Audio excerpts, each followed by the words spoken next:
The ones that I leverage for my clients that I challenge with is LexisNexis, Advanced Resolution Solutions, which is the ARS, MicroBuild, CoreLogics. Know what it takes to be a winner. Work all day, never quit, never quitter. You supply the table and I'ma bring the dinner. Call me top chef, baby.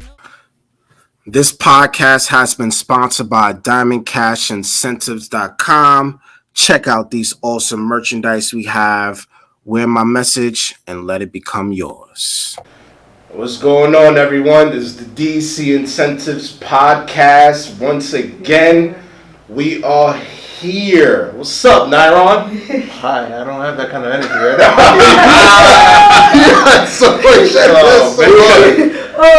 Alright, so we gonna get into it's gonna be a lot of gems gonna be dropped today. I would like y'all to please introduce yourself, brother. Yo, what's going on, y'all? Glad Credit. My name is Gladimir du Bousquet, 24-year-old entrepreneur from Queens, New York. I'm a credit enthusiast. I love credit. I've been doing it for 2 years now, and my ultimate goal is to teach people to leverage credit to be financially free. Let's I'm go. happy to be here today. Oh, let's go. Yeah. We gonna be on that type of time today. All right, so let's start it off a brief history of what made you want to get into being a mentor, to folks about credit, learning about credit. Why is credit so important? Talk briefly about that. Just growing up, you see in our community alone, a lot of us don't know about credit. I didn't learn about credit until I was I'm 24 now, until I was like 21, 22 years old. I didn't really learn the importance. So, I was going to school for nursing initially, and I felt like I was doing that for my mother, because she wanted me to just have a good job. She wanted me to be financially stable, but not financially free. Right. So as I was doing it, I realized that my mother worked very hard. She got sick 3-4 times just doing nursing. So I'm basically going down the same path that she's going down, and she didn't really have anything to show for it. You know what I'm saying? So as I was in school, I decided to use some of my bread that I was making and tap into a mentorship with M500 Marcus Barney, and I became recession proof. And after that, I took off and I started to, fall in love with credit, financial freedom, and everything along those lines. So, he just said recession proof. All right, so real quick, can you talk about how can we be recession proof? Just briefly. So the best way to be recession proof is to leverage credit, but not leverage credit to buy liabilities, to buy assets, so to create income with credit. See, a lot of us, it's very hard to save money, especially today. There's a lot of expenses. So if you can leverage credit, let's say you get access to $100K from the bank, and now you can use that capital to create new income, let's say in Airbnb, or let's say in options trading, or wherever you're leveraging that capital. The best thing to do is to get the credit, invest into a mentor who can teach you a play, and now execute on that play. Let's go. All right, let's go. Okay, so this is Nyron. He's gonna ask you 1,000,000 questions. Is there anything that you would like the audience to know any more briefly about yourself? Anything. I feel like as we go, we'll dive in more. Let's go. So you said that you learned how to be recession proof, and we're about to head towards a pretty serious recession right now. Definitely. How confident are you that the economic situation you put yourself in is going to withstand the recession? And if it will, are there any other ways for you to take advantage of your financial position during the recession? Yeah, definitely. I'm extremely confident, right? Because even starting out early on, I created a healthy relationship with money. So I was always one that was saving my capital. And now when it's coming in more surplus, I'm able to leverage that capital. I understand that money was meant to be put to the side for this recession, because now as we're entering it, where the housing market may crash, where things might come into play, where real estate might become available, now I'm in position to take advantage of it. especially not only leveraging my own capital, but now leveraging the greatest financial asset that I believe is credit, right? Because you can leverage the bank's money. You don't have to use your own money to buy assets. So I think I'm very confident, and I'm very confident that my students as well will be ready to take advantage.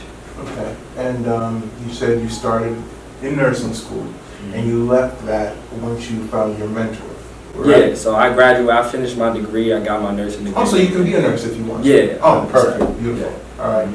So you finish nursing school and you meet this mentor. Can you explain more about him and what he taught you?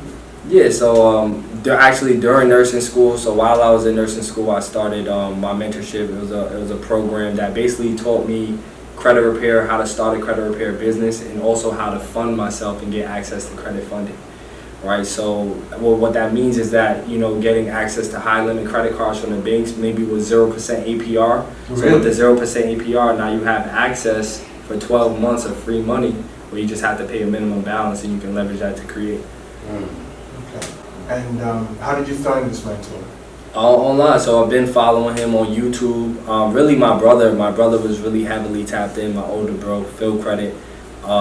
And you know, he was heavily tapped in, and he kind of pulled me to the side and said, yo, let's tap into this. And at first I didn't have an abundance mindset. I was like, damn, I only got like this amount of bread, and this, you know, I'm like, ah.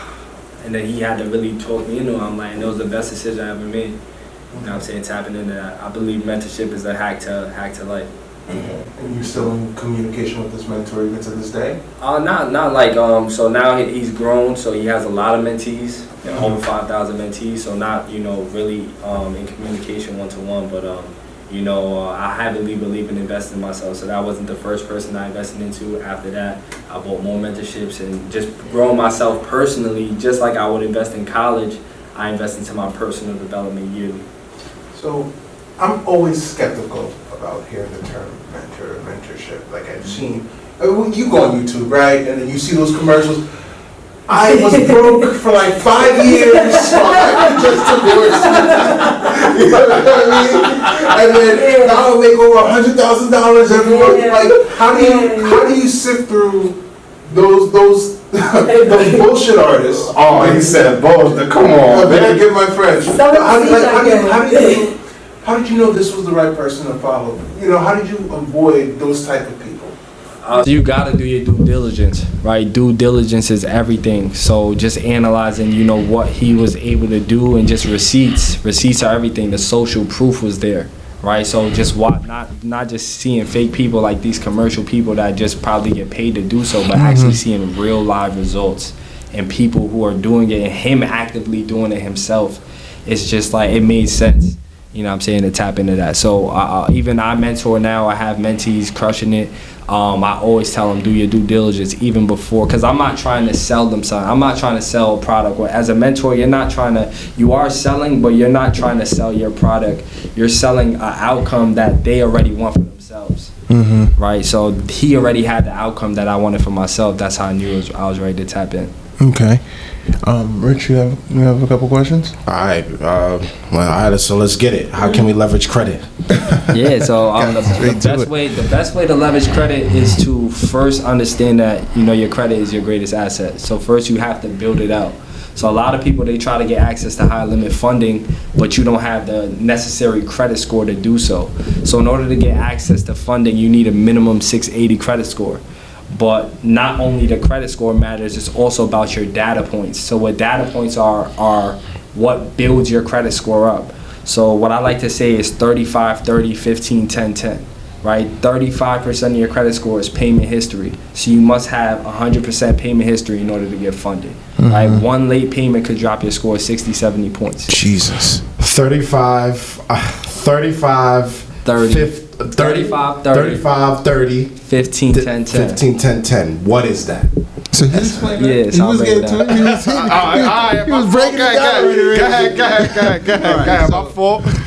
All right, so 35 is payments. 35% is payment history. 30% is utilization. Right, so what utilization is basically if you have a credit card with $1,000 limit and you're using 1,000 of that limit, you have 100% utilization. You never want to have high utilization. You want to keep your utilization under 10%, Right? A lot of people say 30%, a lot of credit bureaus say 30%, but if you want to get funded, it's under 10%. Now, there's two dates that you have to be mindful of. There's your due date and there's your statement close date. Your due date is when the credit card is due. You want to pay the balance when the credit card is due because you don't want to pay any interest on it. But the statement close date is the date that it reports to the credit bureaus, right? So if I use my credit card, let's say I paid it off. I paid off the $1,000 because I didn't want it to report. I didn't want to pay interest. Now I use it before the statement close date. I use $1,000 again. Now it will report to the bureaus $1,000, even though I paid it off. So you want to pay it off on the due date and don't use it till after the statement close date. That's how you make sure your utilization stays in. Now, for a lot of people, they might be ignorant as to when their due date is. So just, it might seem redundant, but how do you find out about the due date for your credit card? Yeah, so your due date, every credit card has an app.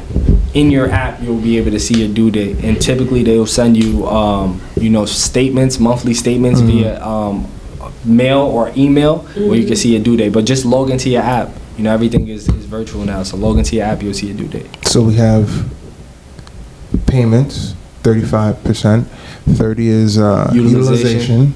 And then you got 15% is your credit age.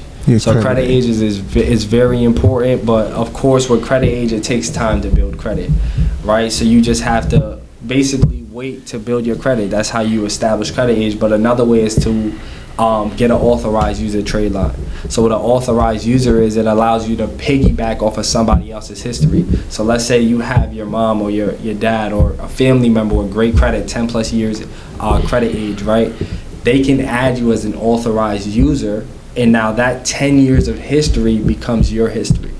Wow. Right? But you have to be very selective in the authorized user that you're getting.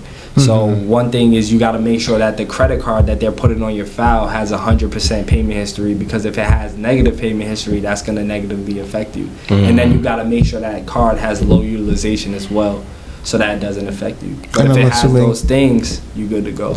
I'm assuming the inverse is true too, right? Like once they sign you to their credit history, you could also negatively affect theirs. That's the greatest thing about authorized users, and why it's actually a lucrative business as well.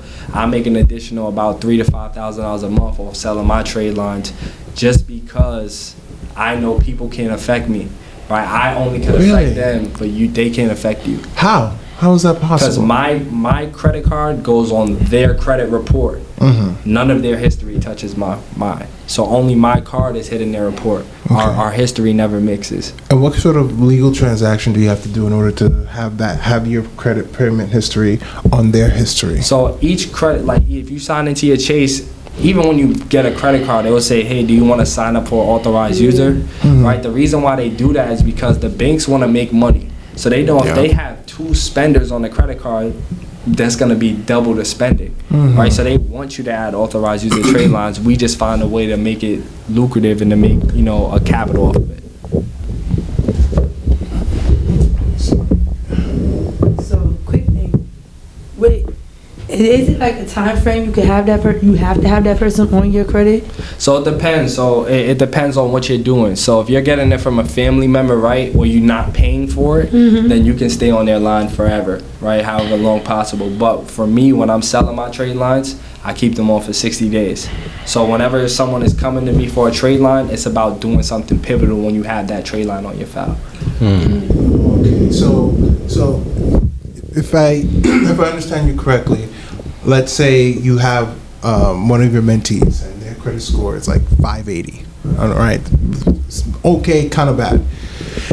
You give them your credit line, and it automatically boosts their credit score? Nah. So one major thing is that I could curse on this? Yes. You don't gotta censor yourself. You're good. Okay. So one major thing is that you can't add, butter to shit.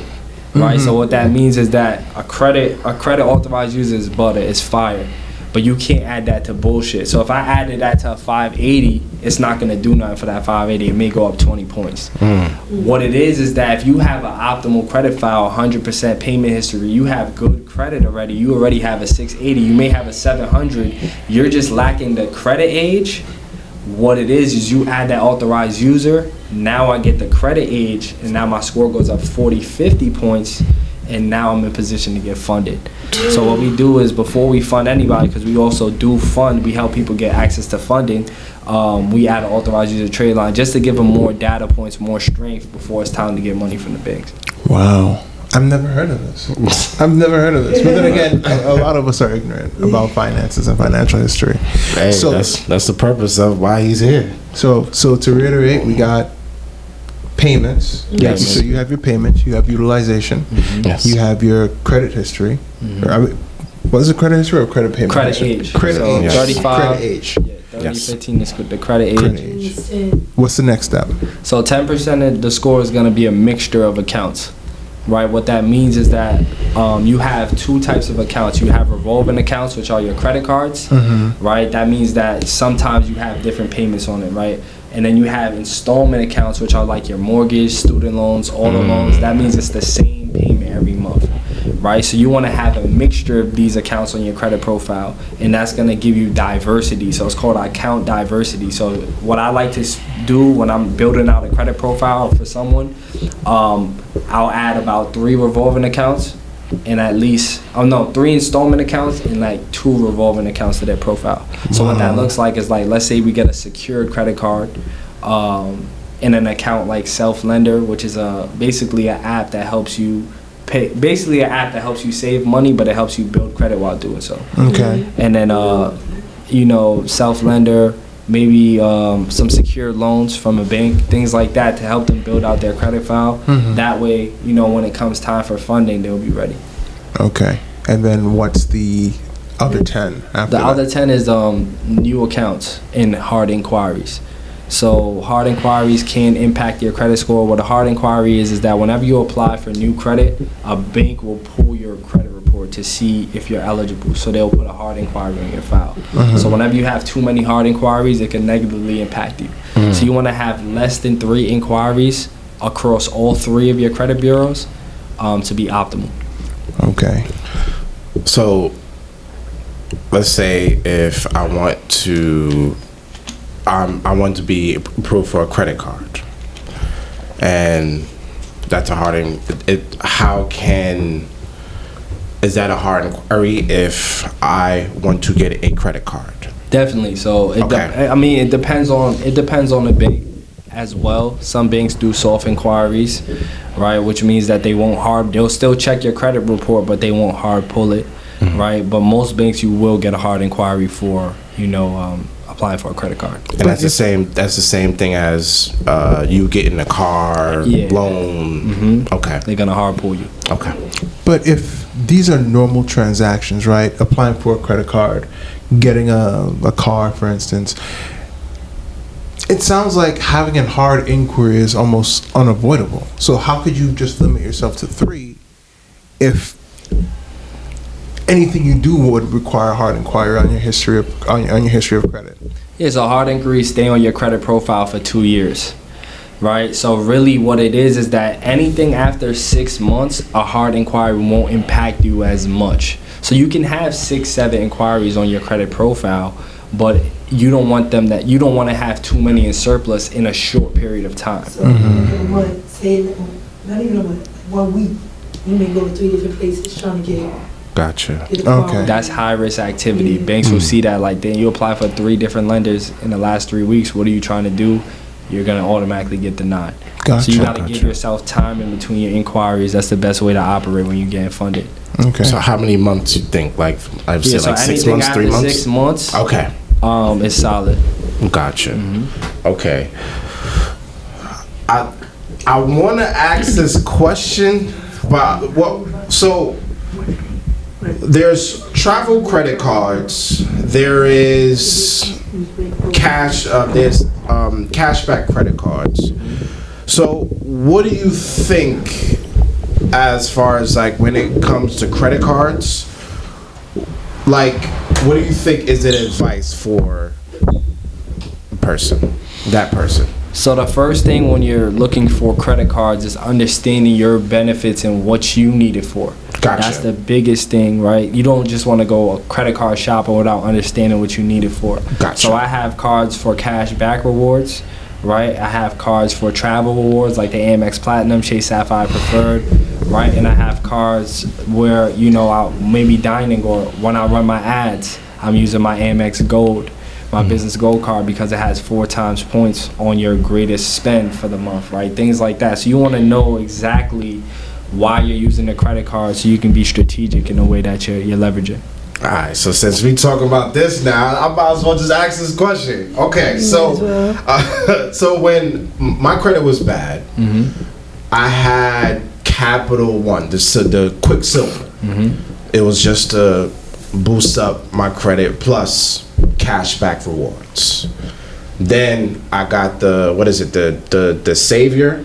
And then that's when I got the Amex Gold card. Got you. And then when I had the Amex Gold card, yo, it started changing. Like, I was like, yo, this is great. Now my next goal is the Amex Platinum. I really do want it, but I don't travel as much. Got you. I travel at least I'll say like 4 times out of the year. Do you think I should, or someone, because I know the Amex Platinum, what, $695 annual fee. To me, I have no problem. Like me, I'm like, okay, it's just, I know what it is for. Yeah. But for some people, they might don't want it because of the annual fee. Right. So for me particularly, this is just a personal question for me. Do you think it's good for me, even though I don't travel that much, to have an Amex Platinum card? Yeah, so first thing is, those are the benefits and the rewards, right? When you have the Amex Platinum. So gauging why you want to leverage it, why you want to use it. But beyond that, you know, just having the Amex Platinum is just access to more capital. That's how I see it. So whenever I see credit, I see it as more capital. So it just depends on what you're using it for, because the Amex Platinum has no preset limit. So if you're leveraging it, right, what that means is that they give you a certain amount of buying power. So let's say you start off, you get the card, you have $5,000 to $10,000 buying power. Gotcha. Now you're using the card to buy assets or create income. Let's say you have a dropshipping store, you're using the Amex Platinum. It's a great card to use for dropshipping. Now you're building the limit on the card. So now you're going 20,000, 30,000. So now you have more leverage. So not only are you getting points from rewards, you just have more leverage for your credit to create more income. So it's not only the travel rewards, you know, which is great. That Platinum is great for travel, but it's more than that as well. Depends on what you're using it for. Thank you for that. Okay, yeah, thank you. Okay. And one gem I will give y'all is that just because you have the Amex Gold, right, you're in the American Express family. So now every card you apply for in American Express, they will no longer hard pull you. Everything will be a soft pull. So you could go for another American Express, get approved. You could go for another one, get approved. So there's ways to strategically get 5 credit cards from American Express in a matter of a week. So I can get the black. Not the black. You gotta have the qualifications. But for American Express Plat, at least a 700 plus credit score, will get you in the door. Okay, gotcha. Okay. So let's talk more about the FICO score. Can we talk about that? Yeah, definitely. So so you have your FICO score and you have your Vantage score. That's where all the Credit Karma thugs come in and they check in the Credit Karma. They go to the bank. They go to the dealer. They thought they had a 700 credit score. Then the dealer pulls in. You devastated because they ran your score 20 times and you got a 640. Right. So the major thing is that your FICO score is what you should be looking at, right? Your FICO score is what lenders pull when they make the credit decisions. So what I leverage is Experian. Experian has your FICO scores, or My FICO, right? Those both have your FICO scores, where you can check them for accuracy. Gotcha. So, quick question for the banks, right? I know we have 3 credit bureaus. So how do you know what bank, like which credit bureau they check each time you go and apply for a new card or whatever? That's a great question. So a lot of it is research. I've spent a lot of times literally calling banks all day, and I'll just speak to the banker. Because remember, all banks are relationship banks, right? So if I call into a bank and I'm asking them questions because I want to work with them, they're going to answer my questions because we have the power.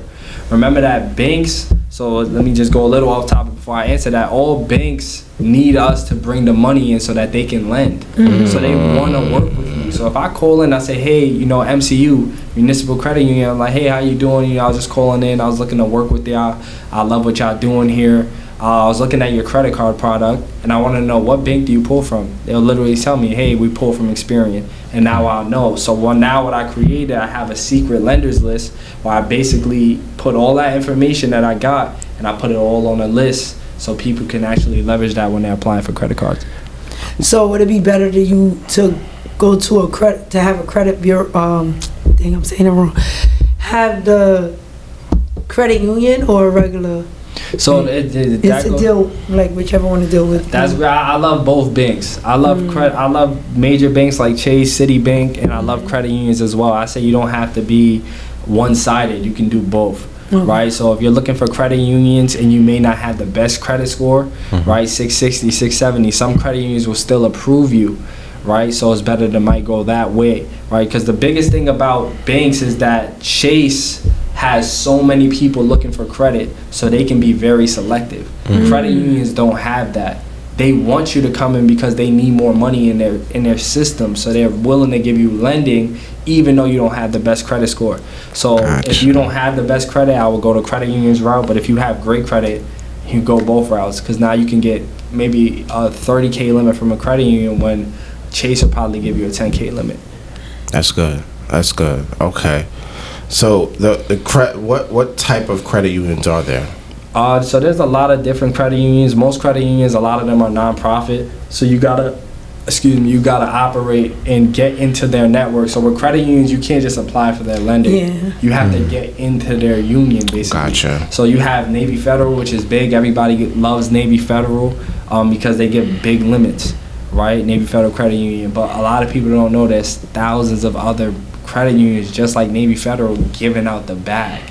Right, so you just have to be mindful of the credit unions. First, shop in your zip code, right? If you're looking to shop for a credit union, don't just go to Navy Federal. There's probably 5-6 credit unions right in your area that you're not even looking at that will give you the bag. So the first thing is to shop in your zip code, understand the qualifications, right? If you join the American Consumer Council, AmericanConsumerCouncil.org, for a $15 lifetime membership, they will give you access. A lot of credit unions, if you're a part of the ACC, you can get into their union, and now you can get their lending.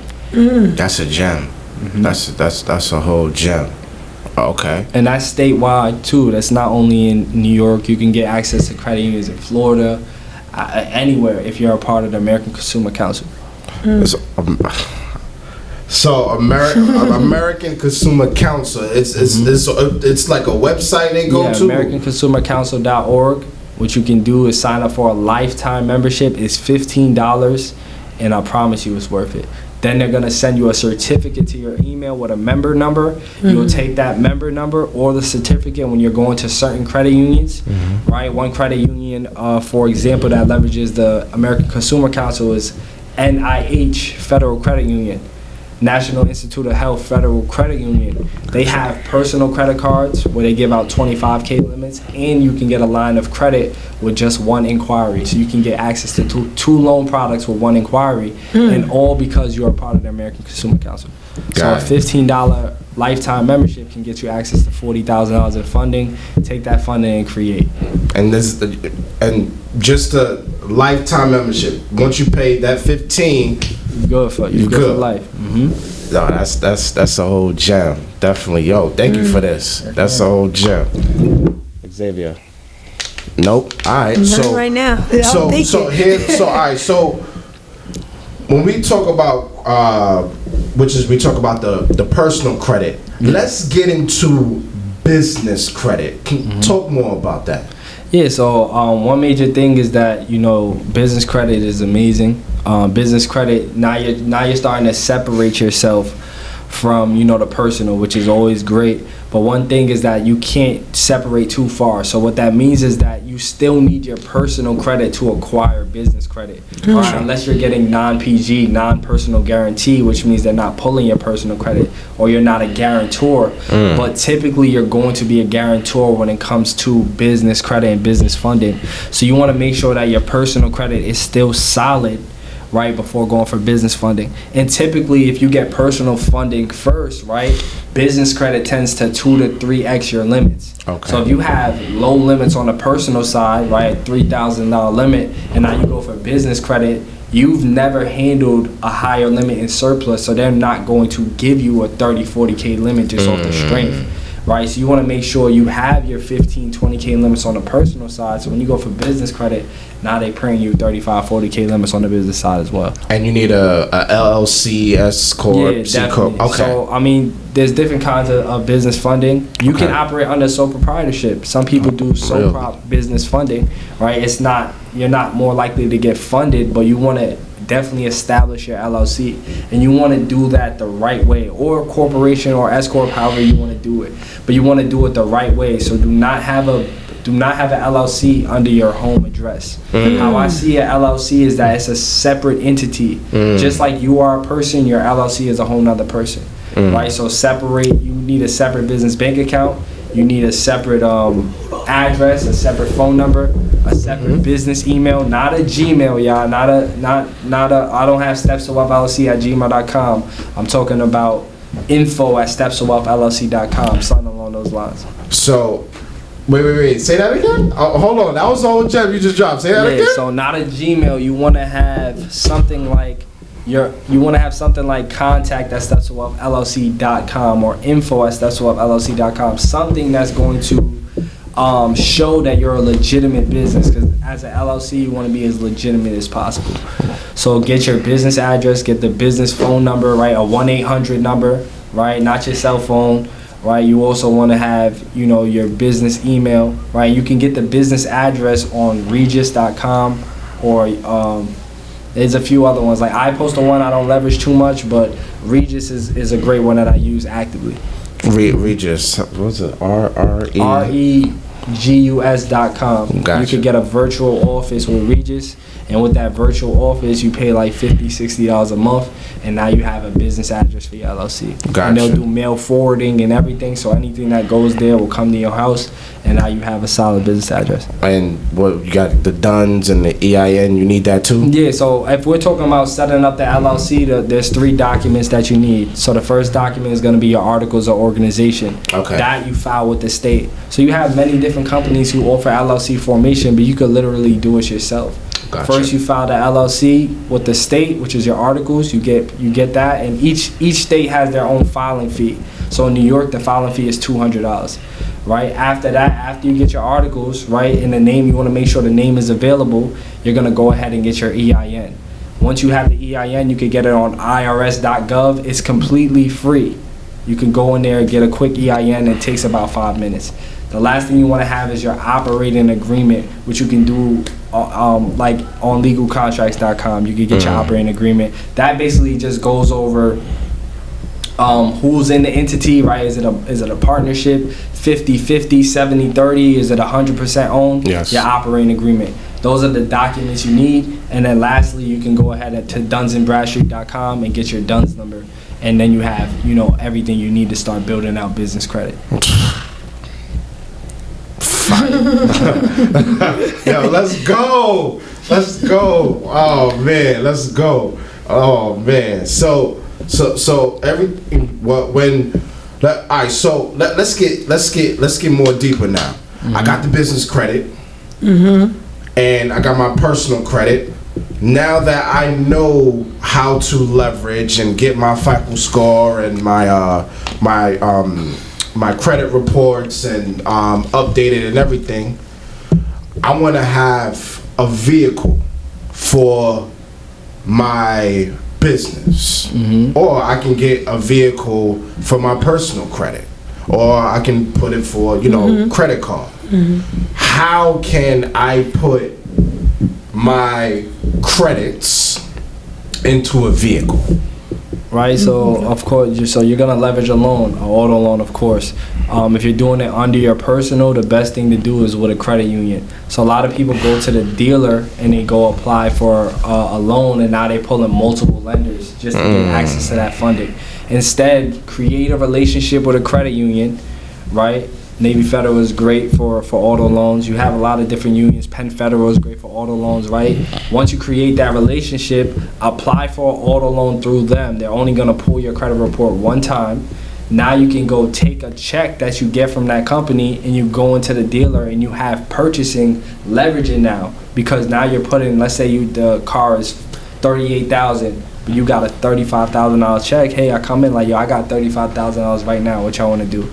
Right, so you have leverage now. A lot of dealers won't turn down that $35K. Of course, right? it's cash. You know what I'm saying? It's Yeah, cash. Like a rock. So that's the best way on the personal side. On the business side, you can leverage banks as well. So I would create a relationship with like Bank of America, right, or Ally Bank, and I would leverage those to actually get the funding, right? So one way you can do it is, let's say I go into Bank of America and I want to acquire an auto loan.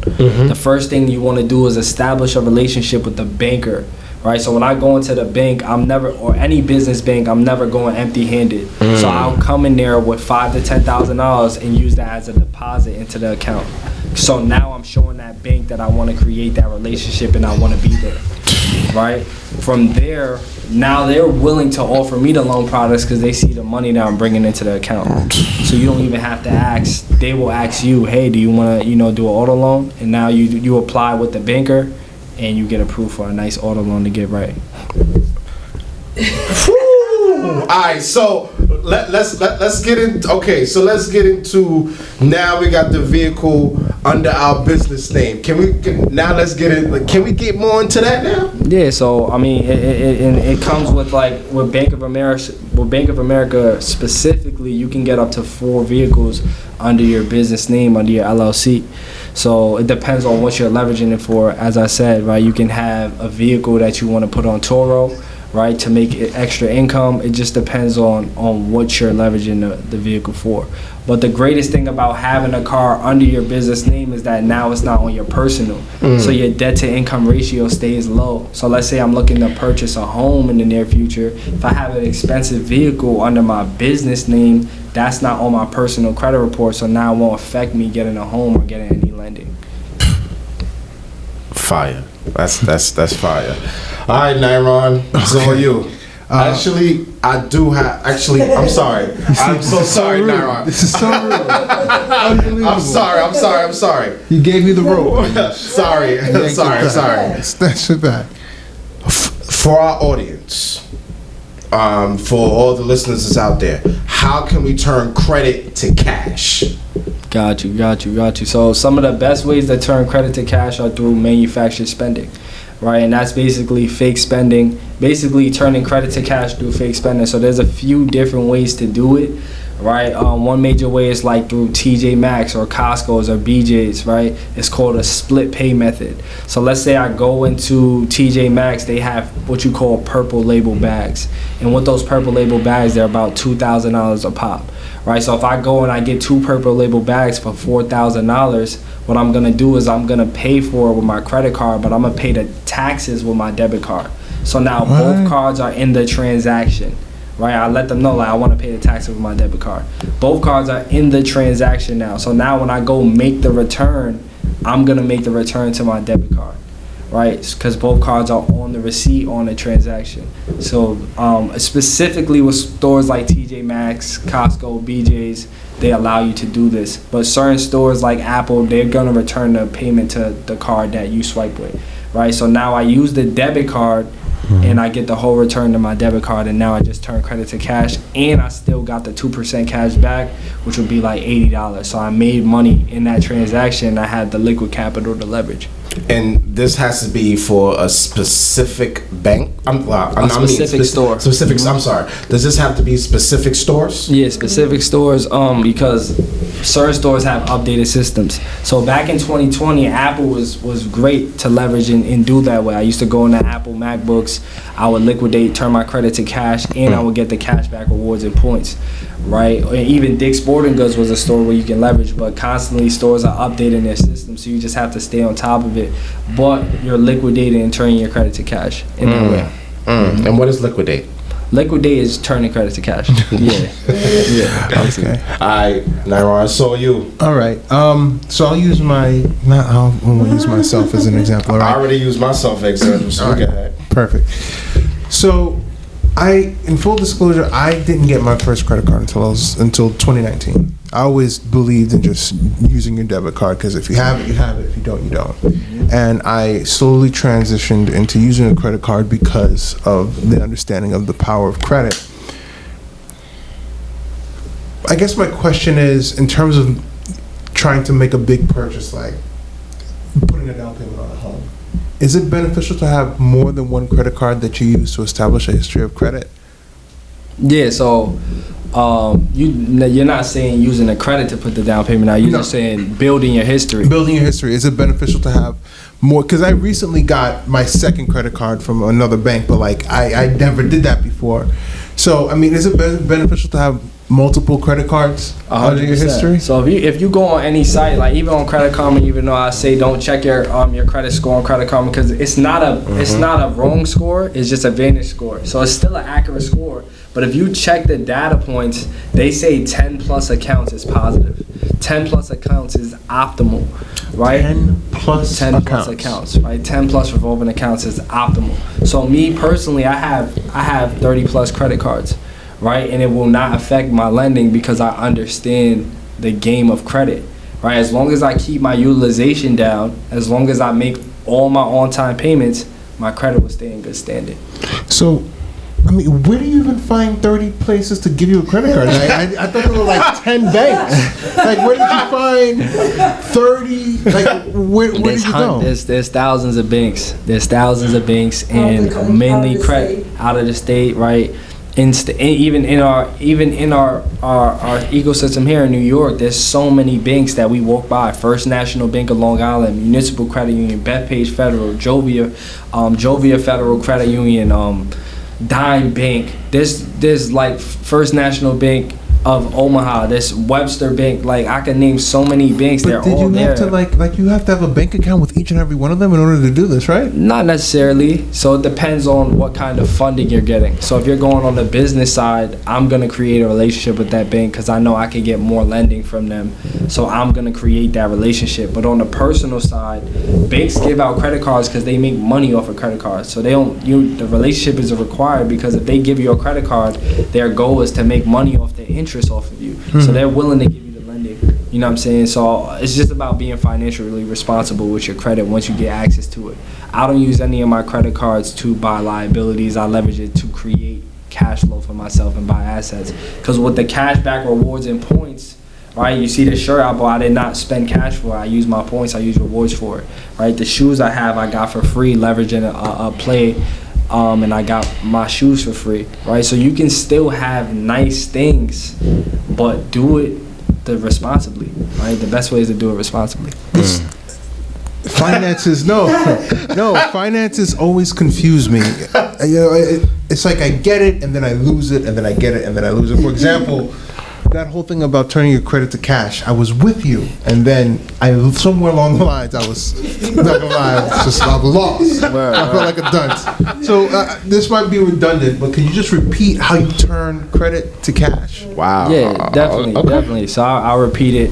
So it's called a split pay method. Split pay. So at certain stores, you're allowed to do split pay, right? Every store you're allowed to do split pay, but only certain stores will allow you to make the return to the card that you want to make the return to. Okay. Right? So at stores like TJ Maxx, right? TJ Maxx is a store where I can go and purchase, let's say, 2 Purple Label bags for $4,000 because I need to liquidate $4K for a play that doesn't allow me to swipe credit. So let's say I need $4,000. I'm doing an Airbnb.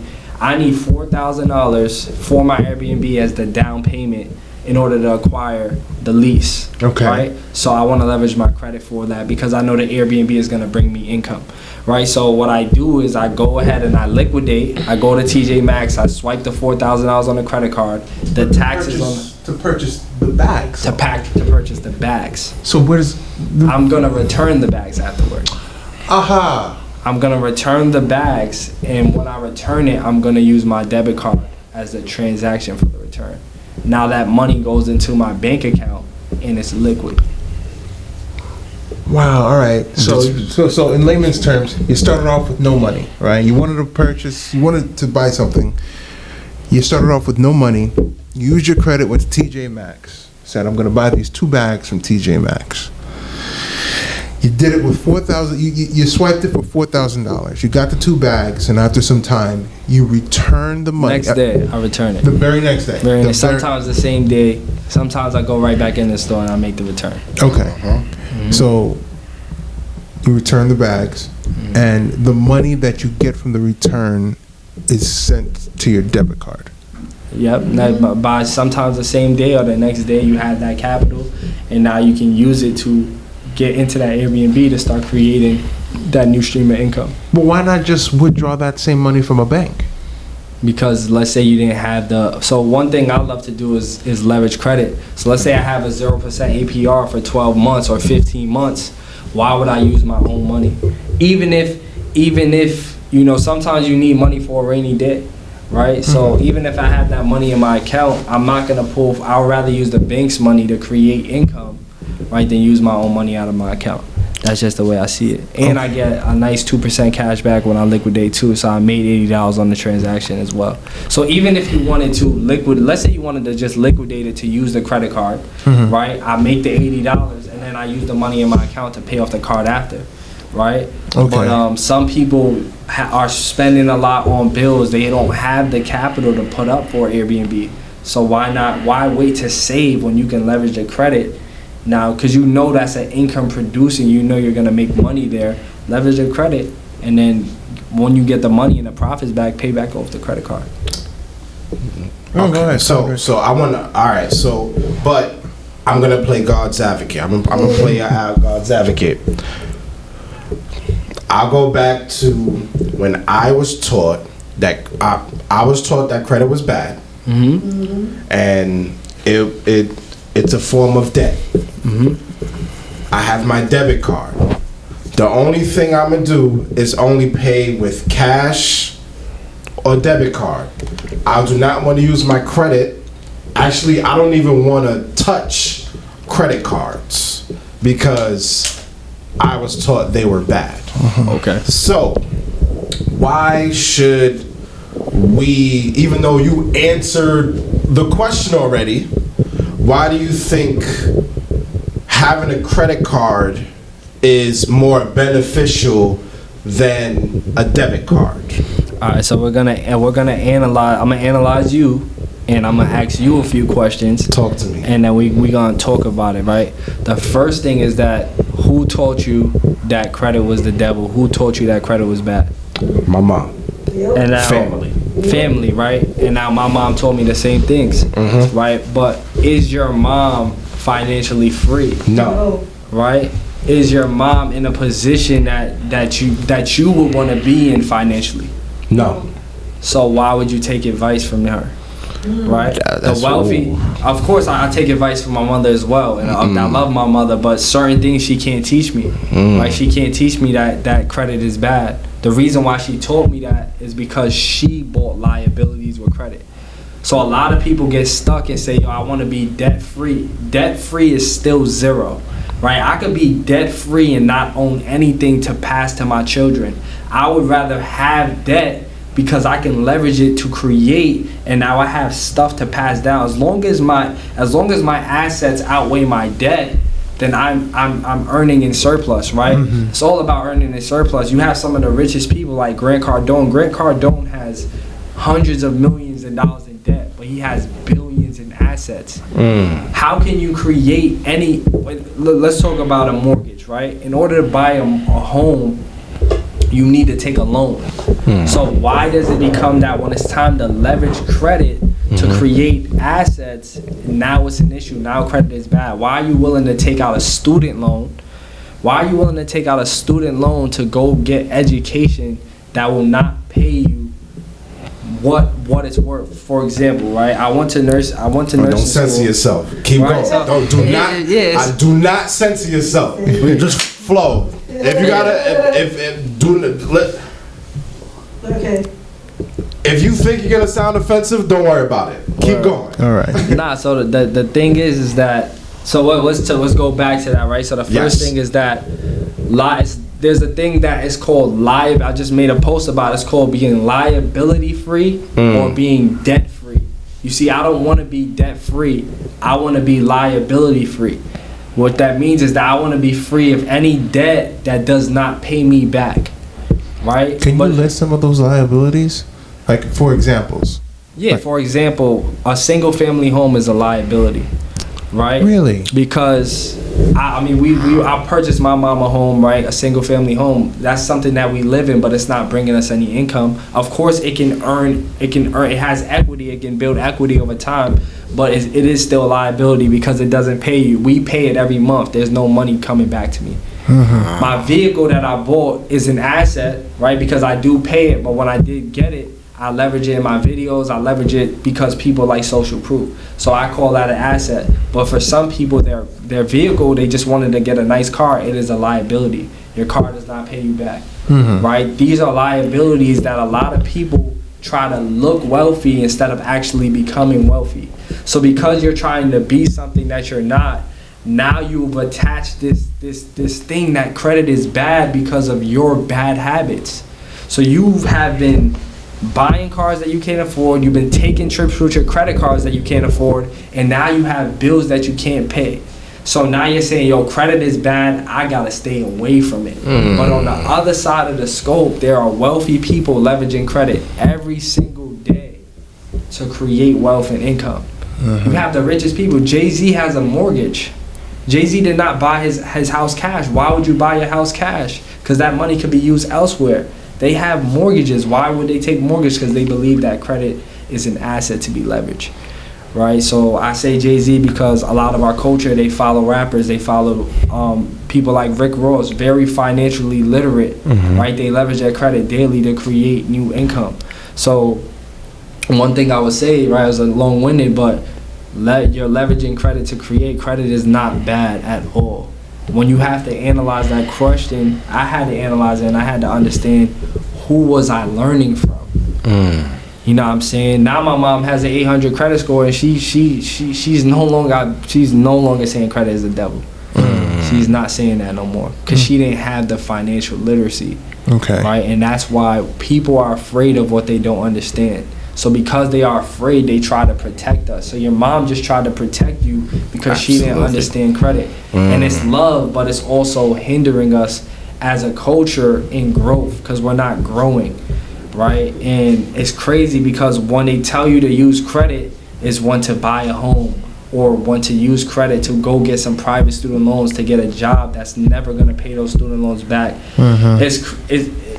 For a lot of degrees, let's say for a teacher, how much does a teacher make coming out of college? $40,000, $50,000. Something. And they paid for a private school. If they went to private, they have over $150,000 in student loans. Now they have lifestyle, they have everything. Some people Some people die with student loan debt. Most people die with student loan debt, right? So if you're thinking about leveraging credit in your risk to reward or what is your ROI, your return on investment, school cannot be the only thing that you have because it'll never let you create true wealth. Yeah, Xavier. All right, so my thing is, with knowing all of that, how do you clear up your credit? If your credit is already like what? 4 something, 5 something. Ooh, how you clear it up? 4 something. Ooh. Listen, 4, 5. Ooh. Listen, I've seen it. 4 something. I actually seen someone with a 300. I've seen it. Yeah. I don't know how you clean it up though. You gotta clean it up. 100%. Get it to the So we could definitely dive into that. So one of the major things with credit repair is that a lot of your information is attached to your personal information, right? So that means any misspellings in your name or any old addresses on your credit profile, those negative accounts can be attached to that. So the first step in repairing your credit is actually disputing the negative information off your credit report, right? No, disputing the personal information off your credit report.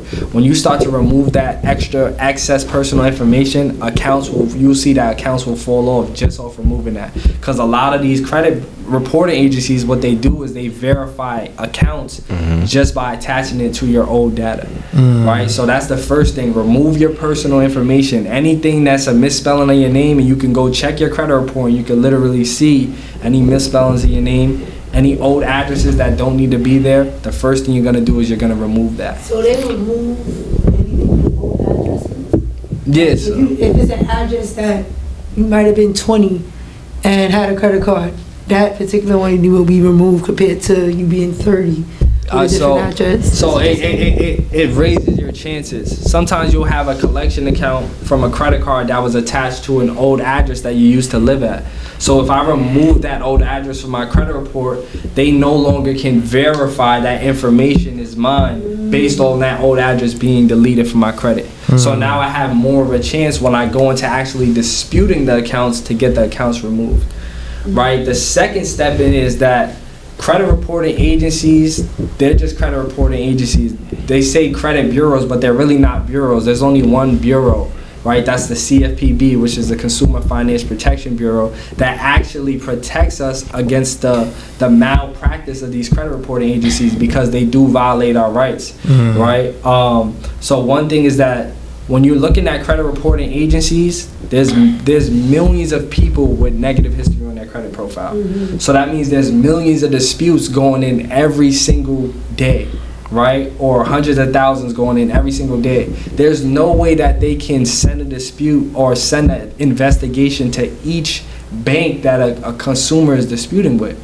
So what they leverage is they leverage secondary reporting agencies like LexisNexis, Advanced Resolution Solutions, which is ARS, MicroBuild, Innovis, CoreLogics, right? These are secondary reporting agencies that these major bureaus, right? These major bureaus are going to get this information from. So when I'm disputing my personal information, I'm not only disputing with Experian, Equifax, TransUnion, I'm gonna dispute with the secondary reporting agencies as well. Because I know if I get that information off of the secondary reporting agencies and they go to get that info from them, there's no way to verify my information. So that's the first step. And you also want to go ahead and freeze. You can freeze your secondary reporting agencies. So now you're freezing the communication between the big credit reporting agencies, Experian, Equifax, TransUnion. You can go to each site and you can actually freeze these reporting agencies as well. But what happens if I have valid information and I'm not paying off my debt? What happens to my credit?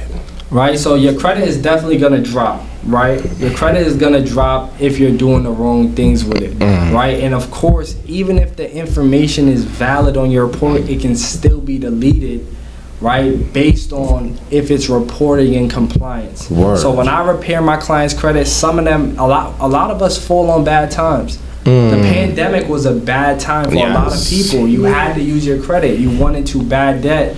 Now it became a charged off account. Now you owe. Right now your credit is collections. Shot. It happens, right? So what I leverage is a system called Metro 2 Compliance. Right? Metro 2 Compliance is compliance-based challenges.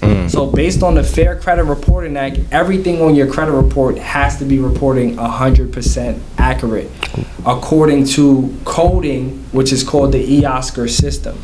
Right, so the eOscar system, so we're going a little deep, right? The eOscar system has coding that has to be accurate when it comes to reporting. Okay. So with Metro 2 Compliance, that coding is what is being leveraged to kind of speak to the eOscar system to see what is being reported is 100% accurate. Okay. Right, so if I do a compliance-based challenge, and even if that account is valid and negative on the report, if it's not reporting 100% within compliance, it still has to be deleted from my credit profile. Brother, we're going to have to slow down this for a bit. I'm sorry. I'm going to have to slow this down. Hold on. I got lost. We're going to have to slow this down for a second. Now, you want to get to the questions because I know you have a million questions. Yeah, I do. I do. All right, so can we please repeat that? Please, let's just slow it down. Please, yeah, please. I'm gonna slow it down. Slow it down. After that, Naron, you're going to ask your questions. Right, so like I said, a lot of us fall in bad times, right? So there's many different ways to challenge and dispute information. You have factual-based challenges, which is disputing information factually, right? You have law-based challenges, which is using the laws put in place to protect us to dispute. How I do is called compliance-based challenges via Metro 2 compliance. Excuse me. So according to the Fair Credit Reporting Act, everything has to be reporting 100% accurately in order to report to your credit profile. If it isn't reporting within compliance of that, it has to be deleted by law. These are the laws put in place by Congress to protect us, right? So with Metro 2 compliance, see the reason why a lot of letters that are being sent out don't actually work and sometimes the accounts come back verified is because when you send out a letter, it goes through the e-Oscar system. So the e-Oscar system is what the coding used to basically code your letters and basically shoot it through a system. There's no person behind the computers working on your letter. There's not enough manpower for that. So the e-Oscar system would shoot your letter through and it'll basically read the letter, right? And it'll code it like, okay, this account is coming back as verified. So the reason why a lot of letters do not work, factual-based letters, law-based letters, is because none of them speak in the same coding as the e-Oscar system. Okay. With Metro 2 compliance, it speaks as the same coding as the credit reporting agencies use. Okay. So that's why it's an extremely effective method to use when repairing your credit. Now, how long does it usually take to repair bad credit? Are we talking months, years? It does take time. So a lot of people are impatient with the process, and it can take time. So what I tell my clients, it can take anywhere from 8 to 10 months to clean a profile. Now it can happen a lot sooner, right? Sometimes it does happen in 3 months, sometimes in 4 months, but every case by case is different. So what I say is about 8 to 10 months to clean a credit profile. The only reason I ask that is because I've overheard people talk about their bad credit scores and how it literally took them years. I've never heard somebody turn around their credit in the span of months. What makes your method different so that you can fix your credit in months instead of years? Right, so anything on your credit profile, if you're not challenging it, is gonna stay on your credit report for 7 years, right? 7 years if you're not challenging it. But if you're actually being proactive and going after the credit, it's all about consistency at the end of the day. If I'm being proactive for my client and I'm sending out disputes every 30 days, I'm sending out a round of challenges to dispute and dispute and dispute for my client, right? Now those credit reporting agencies, they're on their toes now. They have to be on their P's and Q's, right? So that's gonna help expedite the process, right? Especially when you're sending out compliance-based challenges that is actually getting them to see if the credit reporting is 100% accurate. But what do you do if the challenge falls through, right? Like you challenge whatever dispute was on your credit history that caused your credit to be so low. And, you know, the IRS, whatever entity you go to says, you know, we're not removing this from your record. You challenge it, it was denied. How do you fix your credit from there? So, of course, every round of letters does not get deletions, right? Every round of letters doesn't get deletions, but the thing about it is consistency.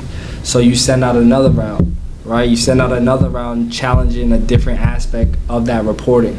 If that doesn't work, you send out another round. If that doesn't work, you send out another round. So sometimes it does take 5, 6, 7 rounds to get something off of a credit report.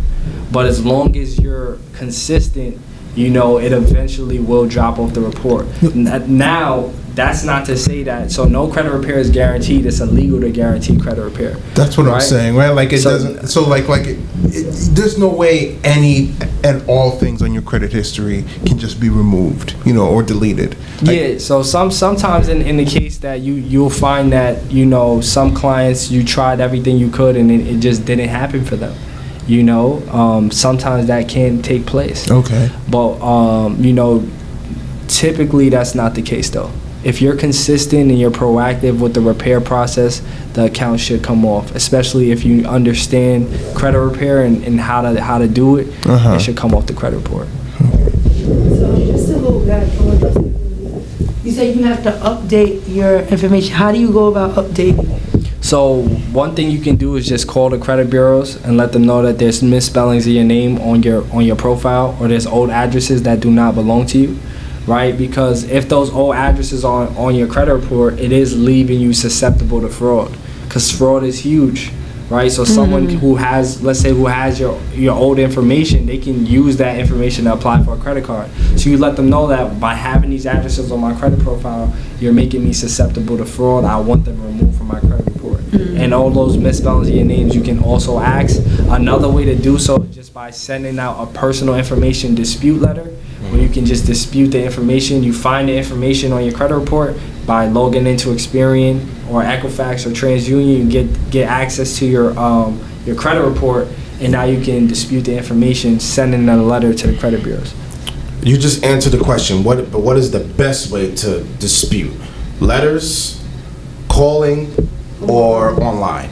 So I like letters, because letters create a track record. So when you send in letters, you actually have what you call a legal backing, right? When I dispute online, I don't have any track record. The bureaus can say whatever they want to say. But if I have my letters that I sent in and I send them certified mail, I have a track record of everything that I sent. So now, if they don't respond in time, I can go to the big brother, which is called the Consumer Finance Protection Bureau, and I can actually submit a complaint with them to the credit bureaus that they didn't respond on time or they didn't answer my dispute. So now you have leverage there.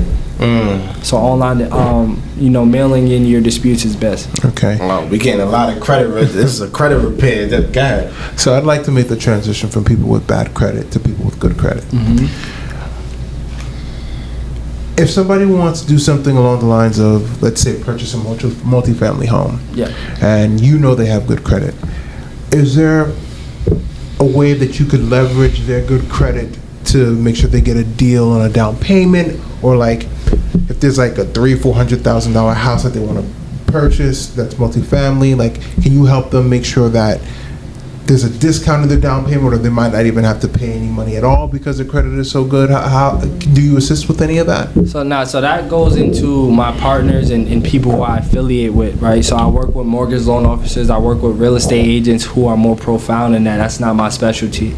So I would refer my clients to people who I trust with them, right? People who I vetted, and I would let them go to them to get access to that information. But to answer your question, the better credit you have, the lower your interest rates will be. So you do get a deal when you have good credit. Now for no down payment, things like that, those are like programs like NACA and things like that, where you can have a no down payment program. And then, a real estate agent or a mortgage loan officer originator will be able to give more insight on that. So what can you do for people with good credit then? So for people with good credit, first is getting them access to funding. So not in order to purchase a home, but I can get someone with good credit business funding, right? I can get them personal funding up to $350,000, right, in credit to be able to leverage. So what we do is we help them form their LLC, we help them create their basically their foundation, and then we help them get access to the funding, and we strategize a game plan where they can use that credit to create income. Okay. So can you give me examples of some of your best success stories? Yeah, I mean, some of my best success stories are my mentees. So I actually mentor in the funding space, in the credit repair space, and my mentees are crushing it right now. So one of my mentees is Rashid Mehdi. He started off in the trucking industry. So he was in the trucking industry, but he was using strictly cash, similar to you, who, strictly cash, leveraging that. So when he started to try and scale and get his third truck, he realized that he was stuck because he was waiting on the money from his trucking company to come in, and he could never build the income to get the truck. Right. So we grew up together in junior high school, and he saw that I was doing credit. So when he came to me, he was like, yo, bro, I'm stuck here. I'm trying to get my third truck. And he had great credit. So what he said was like, yo, bro, I told him, like, I can get you funded and you can leverage that funding, right, to create income. And he said, yo, matter of fact, I would rather learn it. I would rather learn how to get myself funded and how to do it for others. So he tapped into a mentorship with me. It was a program that I had for him. We stayed together. I mentored him, and now he got his third truck on the road. right? He's funded over maybe 2 to 3 million for families around, right? And he's funded himself over 300,000 in personal and business funding.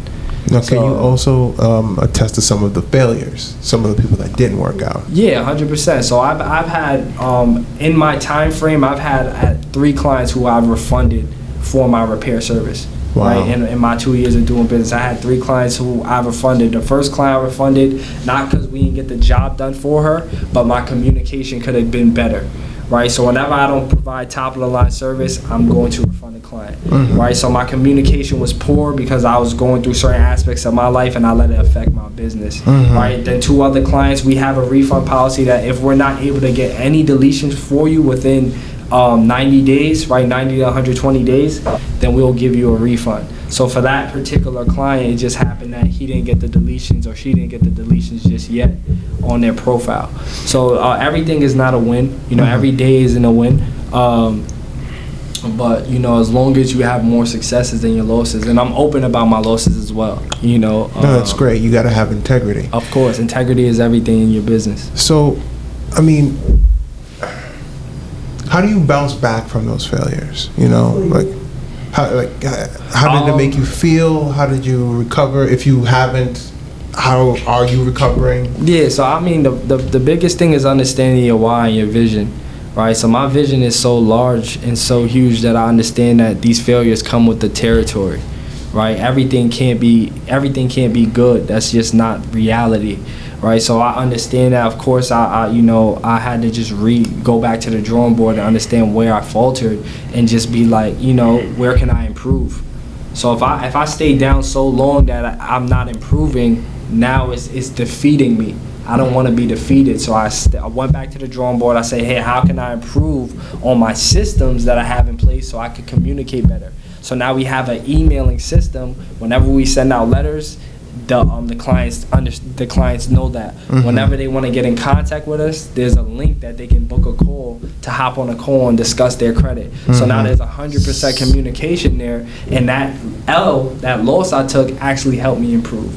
So that's what I say. Just get better every day, win the day. You know what I'm saying? Every day is a day to improve. And deletions are so common that you can actually guarantee between 60 to 120 days that something's going to get deleted from your credit. Yeah, so it's not a guarantee, right? Okay. We can't guarantee anything. Credit repair guarantee is illegal, right? Okay. But it is. Sorry. I gotta remember that. It is saying that we have a high probability, and we're confident that, you know, we can do the work for you. Okay. You know what I'm saying? We have previous successes that show, right? Everything with the repair process is about creating your system that works. So if you have a system that has gotten certain deletions, right, you leverage that system. You're not recreating the wheel. You're leveraging the same system, right? And with the Metro 2 compliance letters, the reason why they're so powerful in getting deletions is that every letter generated is specific to that client's credit profile, right? So every letter generated is for that client specifically, right? So that's why it's so powerful, because you have a lot of these what you call cookie cutter letters out in the market where people are selling ebooks or people are selling different things with letters that aren't really that effective because everybody is using them, right? So you want to create letters that are specifically for your client, right? Some people handwrite letters, right, because it messes with the e-Oscar system. Some people say use different color ink, red ink, blue ink, right? There's so many other ways to challenge, to try and win, but really all you need is an effective system like Metro 2 compliance. Okay. And has your credit historically taken any hits? And if they have, what did you do to fix your own credit? Me personally, my credit took a hit back before. So I was always someone who wanted to invest, entrepreneurship. So when I was working, I used to work for a home health agency, right? Because I wanted to go into nursing. And, you know, I was working overnight shifts. It was extremely draining. So I got approved for my first 0% APR credit card, American Express Blue Cash. It was a $10,000 limit, right? So I said, yo, you know what? I want to find a way to leverage this credit, and I want to create with it. So I quit my job, right? Wow, that's bold. That's a huge step. I quit. That's so huge. You went from like, all right, I don't like my job, but I got a job. They approve it for a credit card. You know what? I resign. It wasn't the best decision. Right? It wasn't the best decision, but going from the overnight shift to school and everything. Was a lot. Right. You so had school I was to like, worry you about. know, let me see. Oh, and one thing about growing up, even though my mother, you know, my mom, you know, she took care of us. You know, she made sure we had food on our back, clothes on our back. She made sure we had food in our stomach, right? So I never had to really struggle for anything. I never, you know, got it out the mud. Like, my mom was always there to hold it down. So anything I got was surplus. That was for me to create with. So when I quit, I had some money because I had a home. I didn't have to pay rent and things like that. I had things in place for me. So I had some capital sitting as well. I got the 10K credit card. I said, hey, I didn't have a car yet either, so I didn't have a lot of expenses, right? So I said, hey, what I'm going to do is I'm gonna start. I saw people doing used cars, and they were making money. So I said, I didn't get a mentor or anything. I just said, let me jump into this. So what I did was I went to go buy some plates, right? You know, sales plates. Those cost me $2,000. So I was already $2,000 in the hole. But I said, fuck it, we gonna make this work. My first deal, I found an Altima. Right, an Altima, just online searching. She sold it to me for $300. I flipped it for $1,000. Okay. And at that moment in time, I realized I no longer had to trade my time for money. I found a solid Ultimate $300 and I flipped it for a bin. I sold it in a matter of like 3 days. I made $700. But it wasn't all great. I ended up I'm waiting to hear about the hit. Yeah, so where's the hit in the credit? So I was traveling all over. I went to Connecticut. I had found a car in Connecticut. It was another Altima. I'm like, yo, this Altima did well for me. Let me go get this Altima. So I got the Altima on an online auction. It was about $400, but with the extra fees, it ended up being about $650, $700. Okay. I already found a buyer for it, but I drove it back from Connecticut, and as soon as it got back, that shit was a lemon. So I had lost the money in that. That was the first hit I took.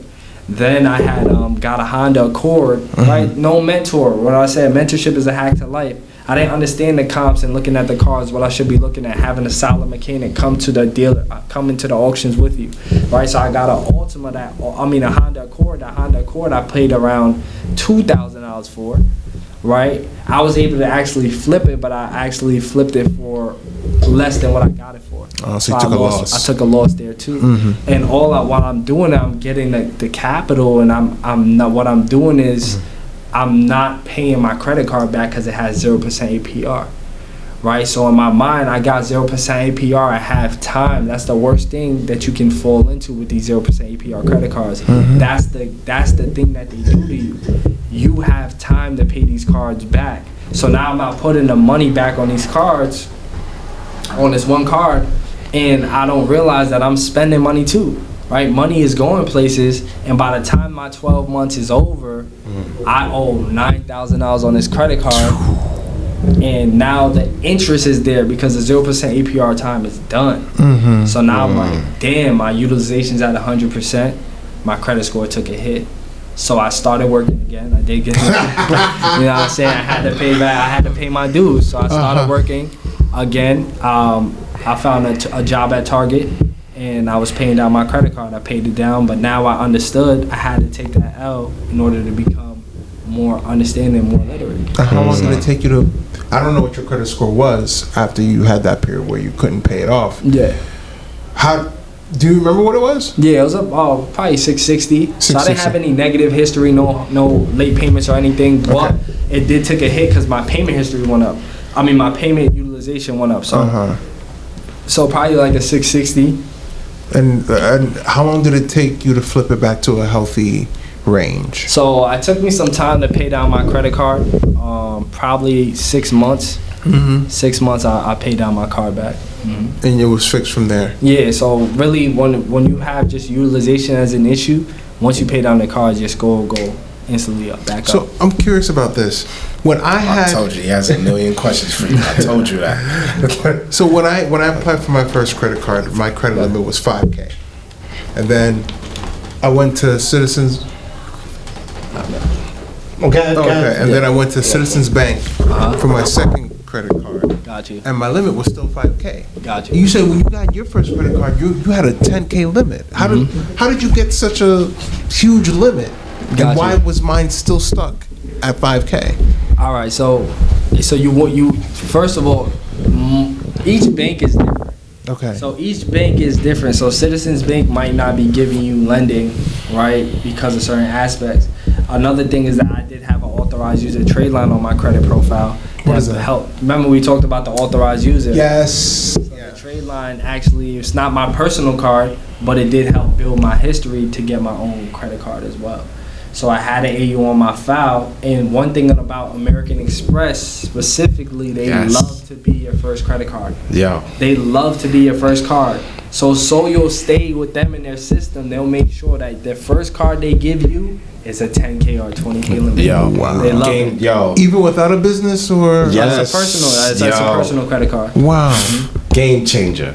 When I had the American Express card, game changer. Yeah, they love being your first card. Now, if you get them as your third card, they may not give that same generous Damn, limit. because I was thinking maybe that should be my next, next move. One thing I would say for you is get the trade line. When you're ready to go and get some funding, right?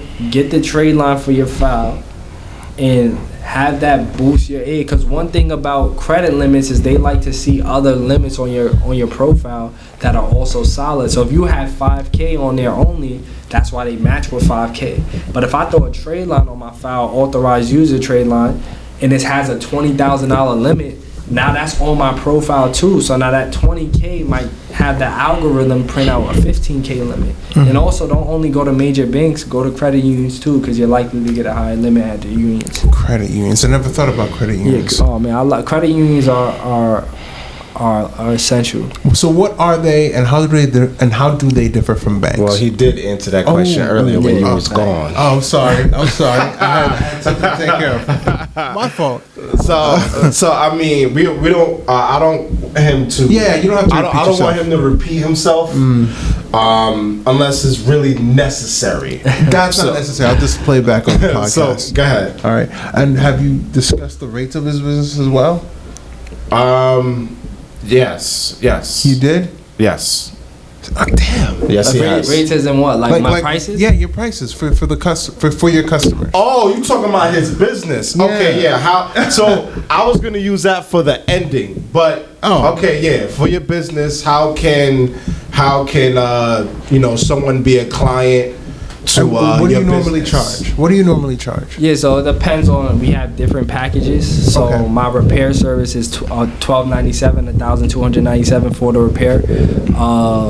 That comes with 8 months of free credit repair, right? The $1,297 is actually for the audit that we audit you and give you analysis on your profile. And after that comes with 8 months of free repair. For my funding service, my company where we give you funding, there's a success fee of 9.9%. So that's no upfront cost. Everything is on the back end of the funding. We charge a 9.9% success fee. Okay. So I didn't know you did funding too. So what do you fund? Like. I guess a better way to ask this is, how do you determine how much you fund to a client that needs it? So we do creative funding, right? So we do lines of credit. We help with lines of credit. We help with loans. We help with high limit credit cards. What we act is as a third party entity on behalf of the client, because we know what the banks are looking for. So I know what Chase is looking for in a client when they're looking for funding. I know what KeyBank is looking for. I know what kind of data points you need to have on your credit profile. So I'm a specialist in that area. So what we do is we analyze a client, exactly what they're trying to do, right? They let us know how much they're looking for in order to get that done. Right, and then from there we create a structure and a game plan to acquire the funding for them so that they're able to create with that income in their business. So we don't fund anybody and everybody. If you don't come with a structure and a plan or with the idea to create that, we're not going to fund you, right? Because credit is extremely it's debt. At the end of the day, it is debt. So if you're not financially literate with it, and if you don't understand it and use it to create, then you're gonna falter. You're gonna be in bad debt. So if you don't have the optimal mindset with it, then we don't fund you. So how does the funding work? Because it sounds like you're another lender, just like a bank would be, just like a credit union, which I'm sure is, but I skipped because I had my issue answering. But so essentially, you're another lender to the clients that you want to fund, correct? No, so we're not a lender. We're not a lender. We're not a direct lender. So we're third party. So we help clients acquire funding from different lenders. Okay. All right. And do those lenders always have to be banks, or do you have other forms of lenders outside of a bank or a credit union? So yeah, they're more so banks. Okay. Right? If you have clients who want to do hard money lending, then I'll put them in the direction of a hard money lender if they're looking to do that for real estate. But I don't. What's a hard money lender? So hard money lending is basically like a high interest rate loan that you get when you're looking to do a real estate deal, right? So I don't do hard money. So I'll refer someone who does hard money. But we deal more so with banks, credit unions. That's where our playing ground is. Okay. And in terms, and you've mentioned this before in terms of like the benefits of an LLC, and I'm getting the impression that this is the case. If I created an LLC, because it's a business, the extension for the amount of money I can get through a loan would be dramatically higher as opposed to me applying for a loan or trying to get some funding as an individual. Is that correct? 100%. So business funding is a lot higher than personal funding because it is going to be used for a business, so banks understand that. But one of the major things is you can't start a new business and just go get a loan.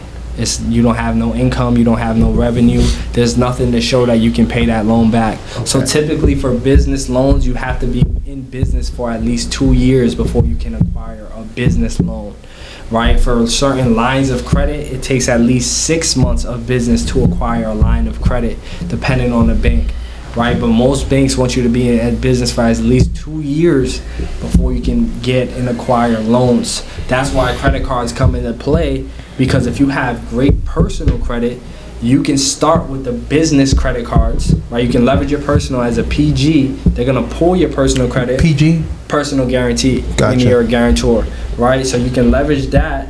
They're gonna pull your personal, but you're going to get a business credit card with a high limit, and you can use that to start funding your business until you have the credit age to actually fund. Another option to do so is to actually buy a shelf corp instead. So you can buy a corporation that already has credit, that already has age on it. So people sell shelf corps for like, a few $1,000s depending on how much age it has on it. But now you skip that 2-year window where you can't get loans and acquire funding. That's interesting. I never even heard of that. Have you? No. I never knew you could do that. So essentially, you could buy a shell company, right? Does the company, when you say the company has to have a history, are we talking about a history of income? A history, so the income, you're not taking the company's income, you're just taking the age on the business. So when that LLC was open, right, when it was formed, right, with the state, that's what you're acquiring for the business. But wouldn't it, the amount of money you can get in terms of a loan would be dependent on the income of the company, no? Definitely, 100%. So it is dependent on the income of the company. But some banks, right, especially if you're just starting out or you just acquired a company, they allow you to use what you call projected income. So projected income is what you expect your company to make based on your analysis, right? So if I project my company to make $160,000 this year, and we just started out, I can put $160,000 on my application. They allow that. You can use projected income because they understand that some companies are just starting out. So you just got a shelf corp that you haven't launched yet or haven't started creating a revenue stream with, so you can use projected income on your app. Get out. But if the company, I guess where I'm trying to make the connection. So these shell companies, let's say there was a guy that started a shell company in 2017, right? Shell company sort of implies that it's just there, it's just existing. It's not making any money, it's not distributing any money, it's just there as a name. Yeah, so you have some shelf companies that were just a name, right? And some people just buy companies, right? They'll buy a corp and literally put it into a file cabinet and let it age just so that they can sell it later on and build a business on it, because shelf corporations are that powerful. So you have some shelf corps that just stay in a file, and you also have some shelf corps that people actually build the business credit for it, things like that. So it depends on what you're buying. But when you're buying a shelf corp, you want to analyze and make sure that the taxes were paid on it. You want to make sure that it is in good standing with the state, right? So, but you can't just go buying shelf corps. You got to get all the right paperwork as well attached to that. So there is a system and a process in buying shelf corps also. So, hold that thought. How many minutes? Well, do we have time? How many time we have left for you? Yeah, we got some time. We got some time. All right, go ahead. So, wouldn't it be therefore prudent to just, I don't know, create an LLC now, and then just in case for like, wouldn't it be more prudent to just create an LLC now so that in the future, if you need it, you can have it? 100%. As opposed to just buying an LLC that was already old from like 2017. So definitely, I would say as soon as you're ready to start your business or you're thinking about it, the first thing you do is to get your LLC rocking. Even if you're not going to use it right away, the more age on it, the better, right? So do your LLC off the rip, even if you're not getting started right away.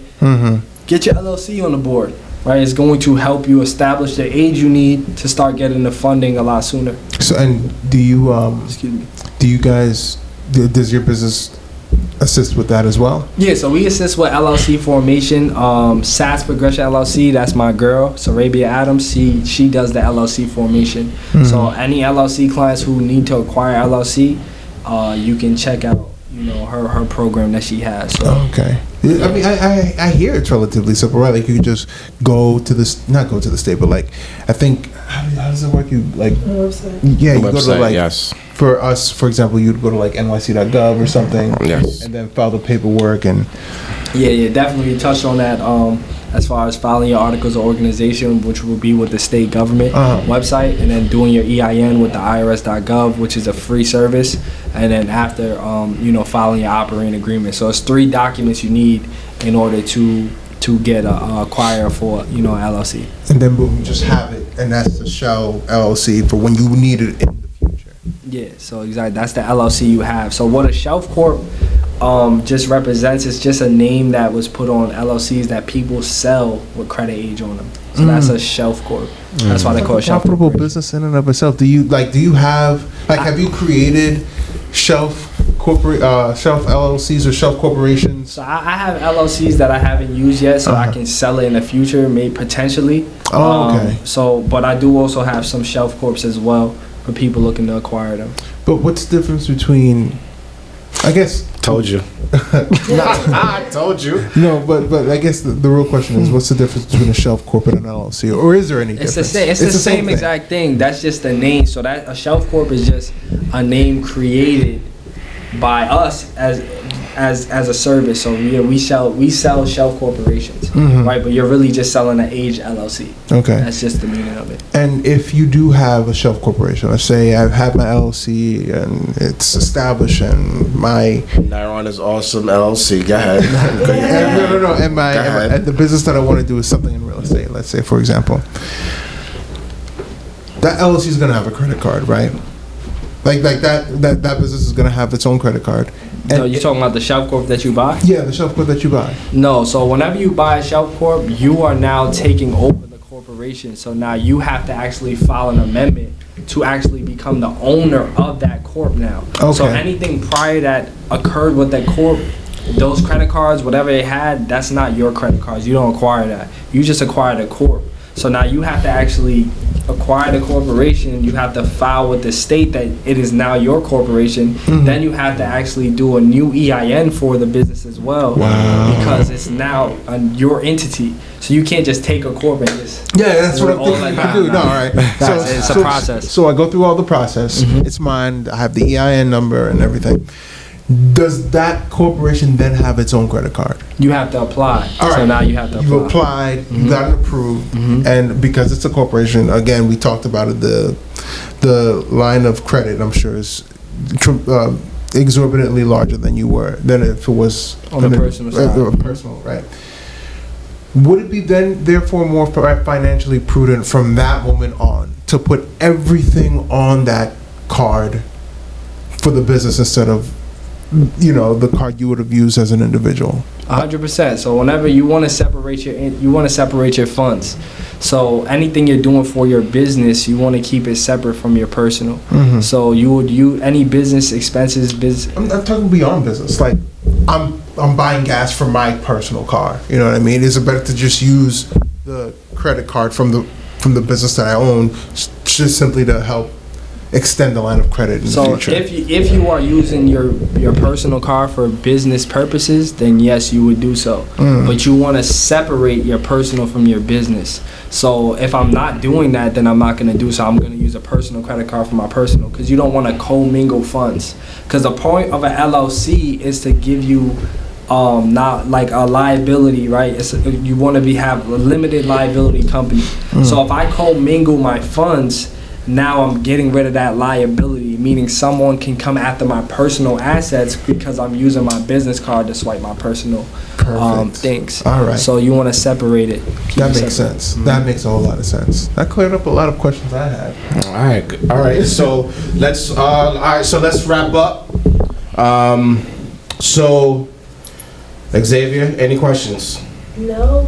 All right. So let's wrap it up. Yo, thank you so much. Yo, there was a lot of gems being dropped, especially when you said about, all right, so real quick, I'm sorry, the credit repair part. Guys, excited. You said, all right, so the credit repair part, I just want to quickly get back to that before we wrap up, because we know about the 3 credit bureaus, but then you said LexisNexis, then you said something else. So you have a few. There's a lot of them, but the ones that I leverage for my clients that I challenge with is LexisNexis, Advanced Resolution Solutions, which is ARS, Microbuild, CoreLogics, Factor Trust. What else? Innovis. Did I say Innovis already? I don't think so. Innovis and what else? SageStream. So those are the ones that I challenge with for my clients. And they are like, they're not credit bureaus, but they're secondary reporting agencies. So even Equifax, Experian, TransUnion, they are not credit bureaus either. They are just they're just credit reporting agencies that people have put this big. People are sometimes afraid to talk to these entities when they're just third-party companies who make money off your data. They make millions off of selling your information. That's all they are. They're private companies. So when I go speak to them, especially on my behalf, I talk to them how I want to talk to them, because they are doing wrong by me, and they're just a regular company just selling your information. They don't have any power. They're not backed by the government, right? They're not backed by anybody. So, you know, when you go and you're challenging, make sure you're sending out a challenge with some strength in it. Let's go. All right. I'm sorry. One inside knowledge, and after that, one inside knowledge that I'm gonna ask. But I'm gonna ask you if this is correct, and if not, of course, definitely prove me wrong. And then after, you can get in. How can we connect to you? Your business, how can someone be a client to your business, and also and your final thoughts. So for credit, when we talk about the credit bureaus and line of credit of everything, let's say, okay, I have a collection charge off that I can't afford to pay off. Now the inside knowledge of these credit, is it true that for a certain amount of years you have to wait like 7 years in order to get it off your credit? Is that correct? Yes. Wow, I didn't know that. Yes, 7 years. But we would have to try to pay that off before 7 years, or like let's say if I can't afford it. How does that company or that business get paid back through that collection status charge off? Right, so one major thing about collections, right, or charged off account is that it was charged off, meaning that company already was paid for it because they wrote it off as a tax write-off. So now what they're doing is they're trying to get paid twice by actually collecting that debt from you as well. right? So there's a lot of illegal practices going on when they do so. So if you can't, so to answer your question, if you can't pay it, right, after 7 years, legally they can no longer collect on that debt, right, after that 7-year time frame, right? But also with these collection agencies, you can challenge it off your profile. But one thing about removing accounts, I always tell my clients, is that it does not remove your obligation to pay, right? So if you have a charged off account, right, and it was charged off, you can send a bank like a 1099, right? Because if they charged it off and they wrote it off, then they have to send you a 1099 legally, right? That's something you can request for. But if you're not doing things along those lines, then you will have to still pay the debt. Right? So you don't have to pay it off in full, but what you can do is create a payment plan of sorts. Right? I always tell my clients to pay their debts, because you did owe the company. It's not right to just try and cheat the company, right? So still pay your debts, but we're still gonna help you remove it from your report, because paying it off is not gonna remove it from your credit report. Gotcha. All right, so that's it for me, and that's it for not wrong. We done. Go ahead, Xavier. That's what I was gonna ask, because I paid stuff off, right? When you pay something off your credit, Yes. it's a matter of getting it off your credit, like getting it removed. Like if you have credit, not student, like a student loan, you paid off. Like I paid mine off, but it's still on my credit. It ain't come charge off. It ain't come off the credit yet. But you pay. So was the student loan derogatory or negative? Like, did it have late payments? Was it a charge off? Did it become charge off? Or was it just a student loan that you paid off? No, the student loan was old. I just You just paid it off. I wound up paying. It was late. I guess you say derogatory because I had left school already. So then I went to go find out how to pay it off, and then I wound up paying it off. Okay. They didn't hit me up telling me I had to pay it. I just wound up calling them, finding out how to pay it, and wound up getting it paid off because I wanted to go to another school. Gotcha. But then it's paid, now it's not removed. I'm like, how can I get it removed off? Because it's still so one thing is, if you have, let's say you have a positive account like a student loan and you paid it off and now it's closed on your file because it's paid off, you don't have to remove that from your credit, because if it's paid off and in good standing, then it's actually going to help your credit profile. Now, accounts that are derogatory or negative, when you pay them off, like for a collection account, for example, right? Whenever a client is looking to pay a collection account, I tell them to call in and ask for a pay for deletion. What that means is that you ask the credit collection company that if I do pay this, I want it in writing that you're going to delete it from my credit profile. If you're not giving that to me in writing, then I'm not going to pay this collection, right? Because collection agencies legally do not have any right to collect debt from you because you don't have any contract with that collection company, right? That company received your debt from the company that you had a contract with, and they sold it to them without your knowing, right? So they cannot legally collect debt from you. But if you do want to pay it, you will do a pay for deletion, right? But if they're not going to delete it, then I'd rather challenge it and dispute it off a credit profile. Oh, that's all right. So that's oh man. All right. So how can they connect with you? I'm gonna just do all three. Final thoughts. How they connect with you, and how can they be a client, or how can someone do business with you and everything? Yeah, I mean, final thoughts. I just want to thank y'all for having me. I'm always willing to get on anywhere and just preach financial literacy, because I believe it's extremely powerful and it's needed in our community. I would say to start now. If you don't have great credit, start in the repair process now. Right? If you do have good credit, start learning how to leverage it now, because credit is our greatest financial asset, right? We weren't born into trust. We weren't born into assets. We weren't born into things that, were put into place for other families to create and keep wealth in theirs. So now credit is basically that trust that we have in order to create wealth for our families and then eventually leave something behind. So I would say start now. That's what I have to leave. Final thoughts. And you can reach me. The best way to reach me is on my IG page at Glad_credit. Glad_credit. From there, you can find all my links. If you want to tap into repair, right, we can set up a call. If you want to tap into funding, we can also set up a consultation. The link is in my bio. And lastly, if you ever want to tap into mentorship, I do teach credit repair companies how to 2x their income, right, with systems and also by providing a funding service. So if you are a credit repair company out there and you're making $5,000 to $10,000 a month, but you're struggling to get over that hump and you want to touch $20,000, $30,000, $40,000, $50,000 a month, then set up a call with me. We can discuss mentorship and how we can actually execute that. Let's go. Let's go. All right. That's a wrap up, y'all. You already know. That's it. Thank you. Thank you. Yes, sir.